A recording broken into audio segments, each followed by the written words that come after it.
Right. Let's unpack this. Today, we are doing a deep dive into a true titan of industry. A giant, really. One of the world's largest oil and gas producers, a partially state-owned Brazilian company.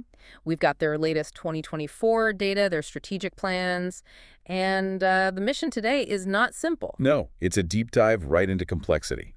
Our goal is to cut through this immense task of managing, environmental, social, and governance risks. ESG risks. ESG risks. When you operate on this massive global scale, Yeah. and for you, the listener, you really need to understand the tightrope walk this company faces. How so? Well, they're balancing this core identity as a deep water energy producer with some of the most aggressive zero fatality and decarbonization targets we've seen. And those targets are immediate and, frankly, pretty impressive. They are. I mean, take the big corporate goal for carbon neutrality by 2050. That's becoming pretty standard for the sector. Yeah. But look at the 2024 operational performance. Right. The CEO specifically highlighted an 88% reduction in spill volume. VAZO, I think, is the metric they use. Yeah, VAZO. And that's compared to their own established alert limit. To give you some context for that volume, they logged a total spill volume of just 14.4 cubic meters in 2024. Wow. That's a huge operational win for a company managing thousands of kilometers of pipelines and, all these platforms. Yeah. It just signals that their safety and containment protocols are seriously effective. And the capital commitment, the money behind the E and ESG is huge right out of the gate. You have to follow the money. They're dedicating BRL 300 million, that's Brazilian reais, over 5 years to major reforestation projects. We're talking about projects like Restora Amazonia, Floresta Viva. These are aimed at restoring native vegetation in the legal Amazon and other really vital regions. That's a substantial budget for ecological recovery. Exactly. When we talk about an energy company pivoting, that BRL 300 million investment it's a concrete proof point. For sure. And it sets the stage perfectly for our first segment, understanding the sheer economic engine that has to fund all these commitments. Let's start there, then. Segment 1. The Colossus's core business and economic engine. So the first thing you have to recognize is just the scale and scope. This company is defined by its expertise in deep and ultra-deep water oil and gas reservoirs, almost exclusively in Brazil. And that's the vast majority of their business, right? In 2024, that activity accounted for a staggering 98% of their total production. So this isn't a company that can just, easily pivot away from its core infrastructure. Yeah. Its entire ecosystem is offshore, it's technologically advanced, and it's incredibly capital intensive. That concentration in deep water, it makes their diversification efforts even more critical. Yes. They're really pushing this idea of being an integrated energy company. And they already have significant capacity in some non-traditional products. Like natural gas-fired thermoelectric power. Exactly. And that thermal power generation, it serves kind of dual purpose.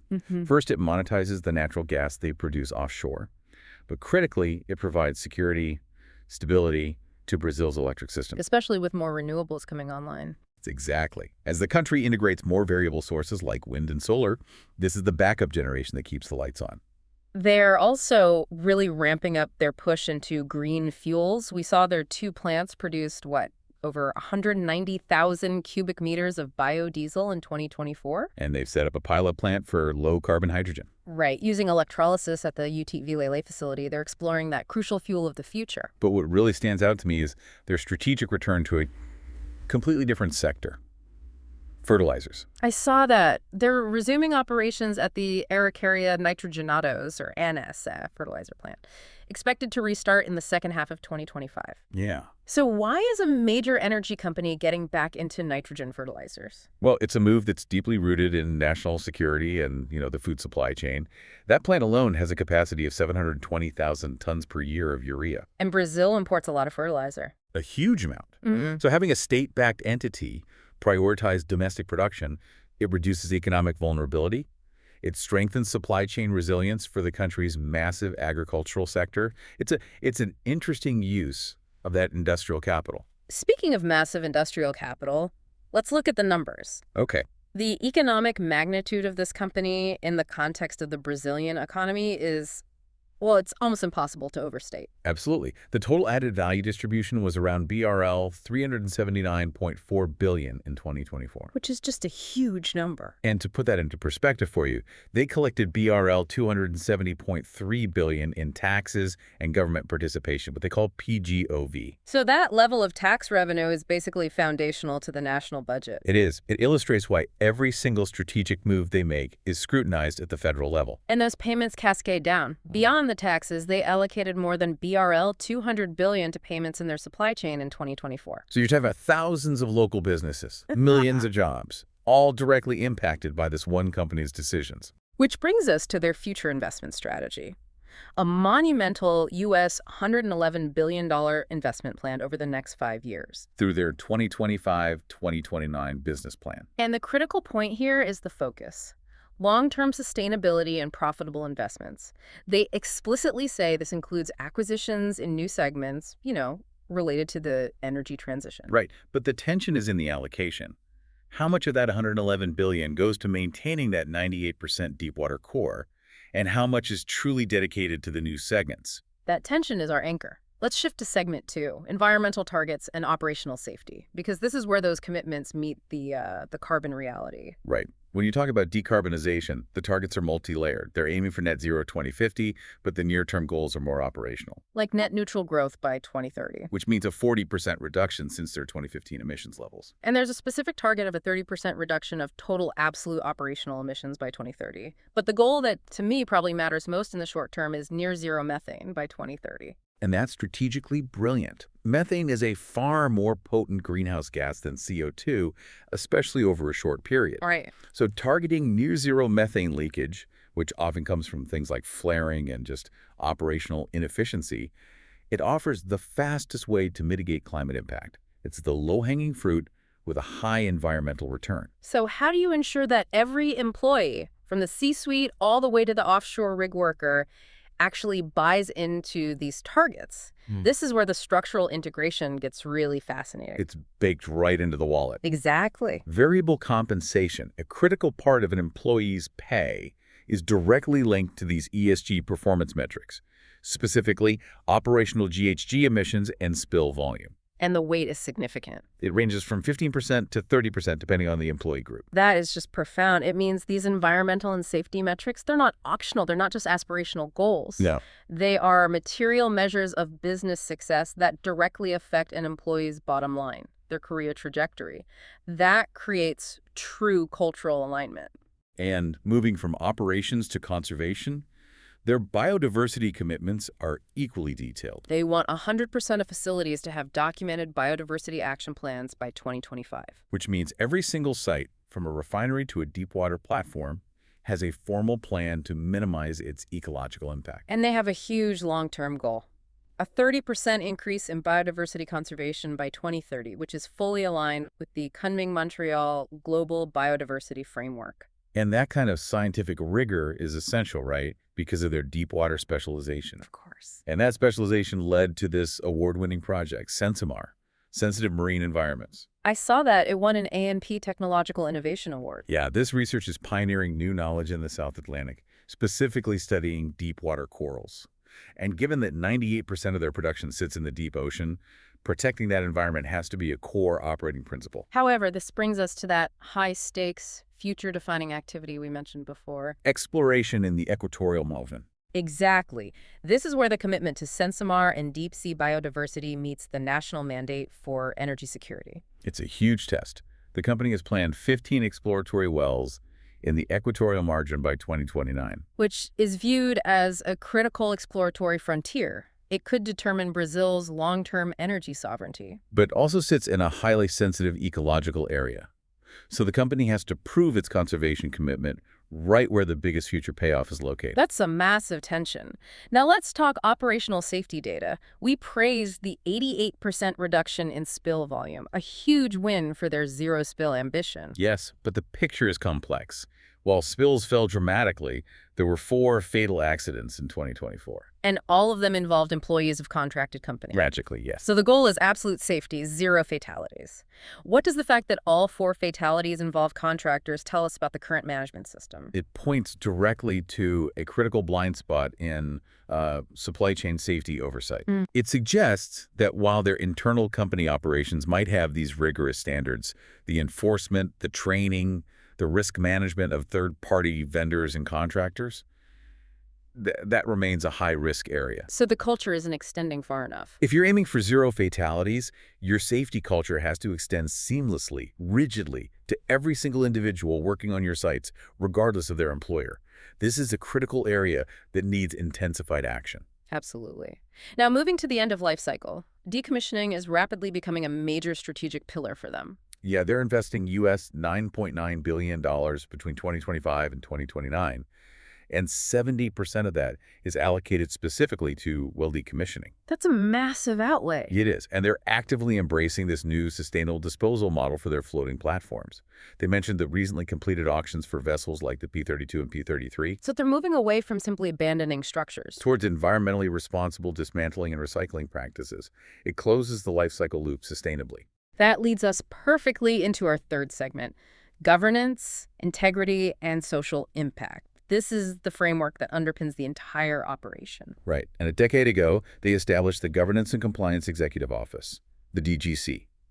That office just celebrated its 10th anniversary in 2024. And their governance structure is aligned with the best global market practices. Their corporate governance score hit 96%, the highest since 2019. A robust internal structure like that is essential because the risks they're managing are constantly evolving. We're not just talking about traditional operational risks anymore. We're talking about managing emerging threats. Take artificial intelligence. They are proactively managing AI risks, acknowledging threats like, data poisoning, hallucinations, compliance with new regulations. Right. They recognize this need to protect proprietary information while still leveraging AI. And their solution is fascinating. They created their own internal controlled AI version called Petrobras. Which is very smart. It allows employees to use AI safely within defined parameters, and they have technological solutions for monitoring the information output. It's a clever way to manage adoption versus risk. And they're equally focused on large-scale external risks. Geopolitical tensions, which can derail supply chains, increase costs, create price volatility. So their mitigation strategy is deliberate asset and market diversification. Yeah, aiming to reduce dependency on any single high-risk region or any single supplier. Let's discuss the human rights dimension within that colossal supply chain. Human rights due diligence, or DDI, is expanding significantly. Suppliers are now contractually required to demonstrate a commitment to human rights and comply with all labor and social security obligations. But they recognize that just imposing rules isn't enough. You have to enable compliance. How are they doing that? They signed an international cooperation agreement with the UNODC, the UN Office on Drugs and Crime, to disseminate compliance best practices. So they're training their suppliers. They're triggering about 400 small and medium enterprises in their supply chain, basically providing free consulting to lift the ethical standards of their partners. That's a practical step beyond just checking boxes. Turning to diversity, equity, and inclusion, or DEI, they've significantly accelerated their targets. I saw this. The goal for 25% women and 25% Black individuals in leadership roles, they moved it up a year to 2029. And this acceleration is being driven by targeted, tangible actions. Nearly 27% of their internal recruitment for managers and specialists in 2024 used affirmative recruitment practices. So they are actively seeking to reshape the composition of their leadership. And on the employee benefits side, we see a pioneering social development. They adopted the benefit of extended maternity leave for non-gestational mothers in same-sex female couples. That's a really clear marker of a commitment to inclusive corporate policy. Finally, let's look at direct community investment and how it translates into, well, tangible security benefits. They've established socio-environmental projects like the Abraça Caipe project in Bahia, focused on social transformation in vulnerable areas. And the relationship activities with communities living near pipelines are having a direct, measurable impact on infrastructure integrity. In what way? Since 2018, they've seen a 90% reduction in fuel theft incidents. They only noted 25 incidents in 2024. So building trust and relationship equity directly correlates to reducing theft and maintaining operational integrity. It proves that social investment is a long-term business strategy. It's not just charity. So, what does this all mean for you, the listener? This deep dive reveals the incredible dual reality of this massive, capital intensive fossil fuel company. Yeah. On one hand, they are the undeniable economic engine of Brazil, backed by a U.S. $111 billion future investment plan, yet they are structurally committed to achieving zero spills and zero fatalities. And for me, the most profound takeaway is that structural integration of sustainability Well, by linking operational GHG emissions and spill volume directly to employee variable compensation. that 15% to 30% of their pay? They have fundamentally changed the culture. Sustainability performance is now a mandatory measure of business success across the entire organization. It's not just a marketing statement. The commitments are vast. They range from sustainable decommissioning to multi-million-dollar investments in low-carbon R&D like biofuels, hydrogen, and CCUS studies. But the journey always leads back to that high-stakes balancing act. Which raises the crucial question we talked about earlier, the one anchored by that planned exploration in the sensitive equatorial margin. Right. So for you listening, you now know about their unwavering commitment to absolute safety and biodiversity conservation, reinforced by award-winning deepwater research like Sensimar. The critical challenge is this: how does a company maintain those commitments To the environment and to safety. while simultaneously pursuing 15 highly sensitive new production frontiers, like the equatorial margin, that will ultimately determine the country's economic and energy trajectory for the next few decades? It's a risk-reward scenario unlike any other.